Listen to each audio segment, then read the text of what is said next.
Hello दोस्तों, कैसे हैं आप सभी। उम्मीद है कि आप लोग बहुत अच्छे होंगे। दोस्तों, मैं इस वीडियो में बात करने वाला हूं क्लास 10 के फिजिक्स का पहला चैप्टर प्रकाश का प्रवर्तन। इस चैप्टर का इस वीडियो में ऑब्जेक्टिव के ऊपर बात किया गया है, जो कि ऑब्जेक्टिव का ये पार्ट 5 है। तो आप लोग वीडियो में अंत तक बने रहिएगा। यदि जो आप लोग को वीडियो पसंद आता है तो इस वीडियो के ऊपर एक लाइक कर दीजिएगा। चलिए देखते हैं पहले क्वेश्चन को। दोस्तों, पहला क्वेश्चन है कि प्रकाश किसका रूप है ना। प्रकाश किसका रूप है, धारा का, ऊर्जा का, शक्ति का, इनमें से कोई नहीं। तो दोस्तों, इनका सही आंसर हो जाएगा ऊर्जा का। अगर जो आपसे पूछा जाए कि प्रकाश क्या है तो आप बोल सकते हैं प्रकाश एक ऊर्जा है। तो दोस्तों चलिए देखते हैं अगले क्वेश्चन को। दूसरा नंबर है ना, सेकंड नंबर प्रश्न है, प्रकाश की चाल सबसे पहले किसने ज्ञात किया। प्रकाश की चाल सबसे पहले किसने ज्ञात किया। न्यूटन, गैलीलियो, रोमर, इनमें से कोई नहीं। तो दोस्तों इनका सही आंसर है रोमर। दोस्तों याद रखिएगा, आपको मैं कुछ पॉइंट बताने जा रहा हूँ, उनको आप ध्यान रखेंगे, नहीं तो इनको आप नोट कर लीजिए, है ना। आपसे पूछा जाएगा कि निर्वात या वायु में प्रकाश की चाल कितना होता है, तो आपको बोलना है 3 × 10⁸ मीटर पर सेकेंड। अगर जो आपसे पूछा जाए कि कांच में प्रकाश की चाल कितना होता है, तो आपको बताना है 2 × 10⁸ मीटर पर सेकेंड।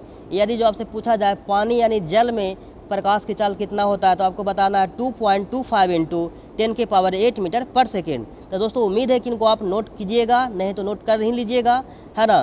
तो चलिए देखते हैं अगले पॉइंट के ऊपर, मतलब अगले क्वेश्चन को। आप लोग वीडियो में बन रहिएगा। अगला क्वेश्चन है दोस्तों, वैसा किरण पुंज जो एक बिंदु से निकलकर फैलती है उसे कहा जाता है। दोस्तों एक बिंदु है, यहाँ से क्या होता है, प्रकाश की किरण फैलती है, फैलती हुई चली जाती है। तो दोस्तों इनको हम बोलेंगे अपसारी किरण पुंज। क्या बोलेंगे, अपसारी किरण पुंज बोलेंगे। तो चलिए देखते हैं, इनका सही आंसर हो जाएगा ऑप्शन सी। क्या बोलेंगे इनको, अपसारी किरण पुंज। एक बिंदु से फैलती हुई चली जाएगी किरणें, इनको हम अपसारी किरण पुंज बोलेंगे। लेकिन जब क्या होगा कि बहुत सारे दिशाएं से, क्या बहुत सारे दिशाएं से, है ना, क्या होंगे, आकर के एक बिंदु पे ये मिलेंगे। क्या होंगे, एक बिंदु पे ये मिलेंगे, तो इनको हम बोलेंगे अभिसारी किरण पुंज। क्या बोलेंगे, अभिसारी किरण पुंज बोलेंगे। ठीक है, तो आप इनको ध्यान रखने का प्रयास कीजिएगा। लेकिन इस क्वेश्चन का सही आंसर है ऑप्शन सी, अपसारी किरण पुंज।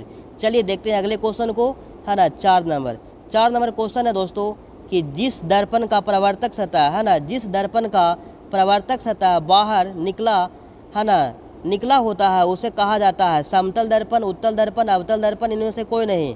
तो दोस्तों इनका सही आंसर हो जाएगा ऑप्शन बी, उत्तल दर्पण, है ना। जिस दर्पण में उसका जो परावर्तक सतह होता है वो बाहर की ओर निकला होता है उसको हम उत्तल दर्पण बोलते हैं। यदि जो आपसे पूछा जाएगा कि उसका परावर्तक सतह, है ना, अंदर की ओर धंसा हो तो उसको हम बोलेंगे अवतल दर्पण। तो चलिए आप लोग वीडियो में बने रहिएगा। यदि जो पसंद आ रहा है तो अपने फ्रेंड के बीच शेयर कर दीजिएगा।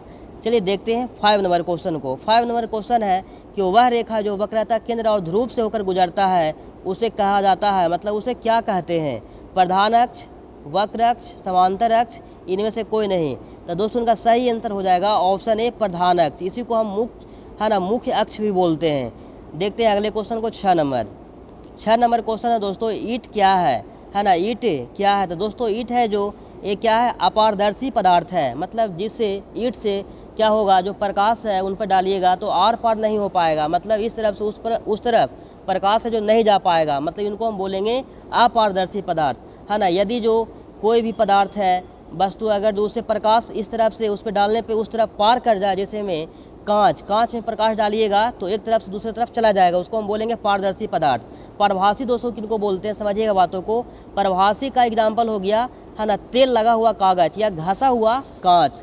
जैसे में जो प्रभासी पदार्थ में क्या होता है, समझिएगा बातों को, है ना, एक छोटा सा कण, मतलब प्रकाश की किरण बहुत कम मात्रा में पार करती है, उसको हम क्या बोलते हैं, है ना, पारभासी पदार्थ बोलते हैं। जैसे में घसा हुआ कांच इनका एग्जाम्पल है पारभासी पदार्थ का। तो उम्मीद है कि इनको आप समझ पाए होंगे। तो जो कि इनका आंसर क्या है, ईंट क्या है, एक, है ना, अपारदर्शी पदार्थ है, यानी इनका सही आंसर हो जाएगा ऑप्शन सी। ऑप्शन सी इनका सही आंसर है। देखते हैं अगले क्वेश्चन को। 7 नंबर क्वेश्चन है दोस्तों कि जिन पदार्थ से होकर प्रकाश पूर्णतः, है ना, पूर्ण रूप से पार कर जाए उसे क्या कहा जाता है। पारदर्शी पदार्थ, अपारदर्शी पदार्थ, परभासी पदार्थ, इनमें से कोई नहीं। तो दोस्तों इनका सही आंसर हो जाएगा पारदर्शी पदार्थ। क्या बताया गया कि वैसा पदार्थ जो उनसे हो करके पूर्ण रूप से क्या हो, प्रकाश की किरणें पार कर जाए, उसे हम क्या बोलते हैं, पारदर्शी पदार्थ बोलते हैं। जिससे पार ना हो अपारदर्शी पदार्थ, और जिससे कम मात्रा में पार हो, है ना, उसको हम बोलते हैं पारभासी पदार्थ। चलिए देखते हैं अगले पॉइंट को, मतलब अगले क्वेश्चन की ओर चलते हैं, जो कि 8 नंबर में क्वेश्चन में पहुंच चुके हैं। है ना। 8 नंबर क्वेश्चन है, सोलर कुकर में प्रयोग किया जाता है उत्तल दर्पण, अवतल दर्पण, समतल दर्पण, इनमें से सभी। तो दोस्तों इनमें अवतल दर्पण का प्रयोग किया जाता है उत्तल दर्पण में। आपसे पूछे चिकित्सक क्षेत्र में, दाढ़ी बनाने में, हजामत के रूप में, जो डॉक्टर लोग होते हैं आँख नाक कान को जांच करने में, सब अवतल दर्पण का ही प्रयोग होता है ना। अवतल दर्पण का ही डॉक्टर लोग प्रयोग करते हैं। तो दोस्तों उम्मीद है कि आप इनको समझ पाए होंगे। चलिए देखते हैं अगले क्वेश्चन की ओर चलते हैं, है ना। 9 नंबर क्वेश्चन है कि तैलीय कागज मतलब तेल लगा हुआ कागज होता है, क्या होता है? पारदर्शी पदार्थ, पारभासी पदार्थ, अपारदर्शी पदार्थ। तो दोस्तों इनका सही आंसर हो जाएगा पारभासी पदार्थ। इनका एग्जाम्पल आप एक और ध्यान रख सकते हैं, घिसा हुआ कांच, इसे क्या है ना, पारभासी पदार्थ का ही एग्जाम्पल है, उदाहरण है। चलिए देखते हैं अगले क्वेश्चन को। 10 नंबर क्वेश्चन है, काल्पनिक प्रतिबिंब होता है, काल्पनिक प्रतिबिंब होता है। तो दोस्तों देखिएगा, है ना, काल्पनिक प्रतिबिंब होता है उल्टा, सीधा, दोनों, इनमें से कोई नहीं। तो दोस्तों जो काल्पनिक प्रतिबिंब है, जो जब भी बनेगा काल्पनिक प्रतिबिंब, तो वो हमेशा सीधा ही बनेगा, है ना। और जो अगर जो आपसे पूछ लिया जाए कि वास्तविक प्रतिबिंब होता है, तो क्या होगा? वो वास्तविक प्रतिबिंब जब भी बनेगा वो हमेशा उल्टा बनेगा। तो इनको आपको ध्यान रखना है। चलिए देखते हैं अगले क्वेश्चन की ओर, है ना। 11 नंबर क्वेश्चन है कि किस दर्पण में वस्तु का बड़ा प्रतिबिंब बनता है? किस दर्पण में वस्तु का बड़ा प्रतिबिंब बनता है? समतल दर्पण, अवतल, उत्तल, कोई नहीं। तो दोस्तों अवतल दर्पण में वस्तु का बड़ा प्रतिबिंब बनता है ना। अवतल दर्पण में क्या होता है? वस्तु का बड़ा प्रतिबिंब भी बनता है और छोटा भी बनता है। लेकिन आपसे पूछा गया था किस दर्पण में वस्तु का बड़ा प्रतिबिंब बनता है, तो किस में बनता है? अवतल में बनता है ना। तो आपसे पूछा जाएगा कि किस दर्पण में वस्तु का छोटा प्रतिबिंब बनता है, तो आप बोलिएगा, है ना, उत्तल दर्पण। तो चलिए देखते हैं अगले क्वेश्चन की ओर चलते हैं। लेकिन उससे पहले जो समतल दर्पण में है, ये है जो इसमें क्या होता है, जो वस्तु के बराबर प्रतिबिंब बनता है, किसमें? समतल दर्पण में। यदि जो आपसे पूछा जाए कि वस्तु के बराबर किस दर्पण में प्रतिबिंब बनता है ना, वस्तु के बराबर समतल दर्पण में, आपको ध्यान रखना है। चलिए देखते हैं अगले क्वेश्चन को। 12 नंबर क्वेश्चन है दोस्तों कि प्रकाश का सबसे बड़ा स्रोत क्या है? प्रकाश का सबसे बड़ा स्रोत क्या है? जलता बल्ब, तारा, सूर्य, ट्यूबलाइट। दोस्तों सबसे बड़ा स्रोत है, मुख्य स्रोत है ना, पृथ्वीवासियों के लिए यह प्रकाश का सबसे बड़ा स्रोत है, जो क्या है? जो सूर्य है। देखते हैं अगले क्वेश्चन को। 13 नंबर क्वेश्चन है दोस्तों, है ना, संयुग्मी फोकस संभव है ना। संयुग्मी फोकस संभव है केवल, संयुग्मी फोकस संभव है केवल उत्तल दर्पण में, अवतल दर्पण में, समतल दर्पण में, साधारण कांच में। तो दोस्तों का सही आंसर हो जाएगा, है ना, ऑप्शन बी, अवतल दर्पण में संयुग्मी फोकस केवल संभव है। चलिए देखते हैं अगले क्वेश्चन को। 14 नंबर प्रश्न है दोस्तों, प्रतिबिंब की ऊंचाई और वस्तु की ऊंचाई के अनुपात को क्या कहा जाता है? फोकस, आवर्धन, प्रकाश का परिवर्तन, इनमें से कोई नहीं। तो दोस्तों का सही आंसर हो जाएगा आवर्धन, है ना। प्रतिबिंब की ऊंचाई और वस्तु की ऊंचाई के अनुपात को क्या बोलते हैं? आवर्धन बोलते हैं। आवर्धन क्या है? इनका कोई मात्रक नहीं होता है, ये मात्रक विहीन है। इस पॉइंटों को भी आपको ध्यान रखना है। चलिए देखते हैं अगले क्वेश्चन को। 15 नंबर क्वेश्चन है दोस्तों, है ना, कि आवर्धन का मात्रक क्या है? आवर्धन का मात्रक क्या है? मीटर, सेंटीमीटर, वर्ग मीटर, मात्रक विहीन। तो दोस्तों जो आवर्धन है वो क्या है? मात्रक विहीन है, इनका कोई मात्रक नहीं होता है। तो इनको आपको ध्यान रखना है। तो दोस्तों आपको जो भी हम पार्ट बताए हैं ऑब्जेक्टिव का, अगर जो आप 1 से लेकर के पार्ट 1 से लेकर पार्ट 5 तक देख लेते हैं, तो विश्वास कीजिए, है ना, इससे बाहर आपको क्वेश्चन नहीं देखने को मिलेगा। इसलिए क्या बोला जाता है कि इन सारे वीडियो को आप लोग जरूर देखिएगा। तो चलिए देखते हैं अगले क्वेश्चन को। 16 नंबर प्रश्न है दोस्तों कि अलकतरा है, अलकतरा क्या है? आपको वही बताना है। तो दोस्तों अलकतरा है जो क्या है, एक उनसे प्रकाश है जो इस पार से उस पार नहीं हो पाएगा, इसलिए इनको हम बोलेंगे अपारदर्शी पदार्थ। क्या बोलेंगे इनको? अपारदर्शी पदार्थ बोलेंगे।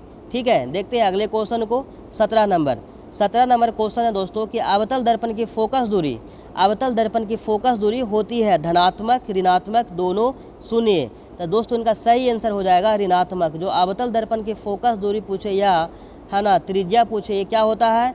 ऋणात्मक होती है ना। क्या होती है? ऋणात्मक होती है। अगर जो आपसे पूछा जाएगा उत्तल दर्पण की फोकस दूरी, तो क्या बोलिएगा? धनात्मक। क्या बोलना है?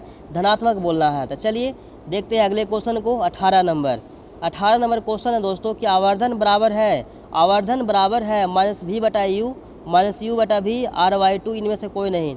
तो दोस्तों इनका सही आंसर हो जाएगा ऑप्शन ए -v/u। देखते हैं अगले क्वेश्चन को। 19 नंबर क्वेश्चन है दोस्तों कि वैसा किरण पुंज जो एक दूसरे के समांतर जाता है उसे कहा जाता है है ना। अब सारी किरण पुंज दोस्तों इसमें इसी में ही आंसर है, वैसा किरण पुंज जो एक दूसरे के समांतर जाता है, तो समांतर जाएगा तो समांतर किरण पुंज ही कहलाएगा। क्या होगा? समांतर किरण पुंज ही कहलाएगा। बस इन दोनों के बीच दूरी क्या होना चाहिए? समान होना चाहिए। तो क्या कहलाएगा? समांतर किरण पुंज ही कहलाएगा। तो इनका दोस्तों सही आंसर हो जाएगा ऑप्शन सी। इनका क्या है? सही आंसर है समांतर किरण पुंज।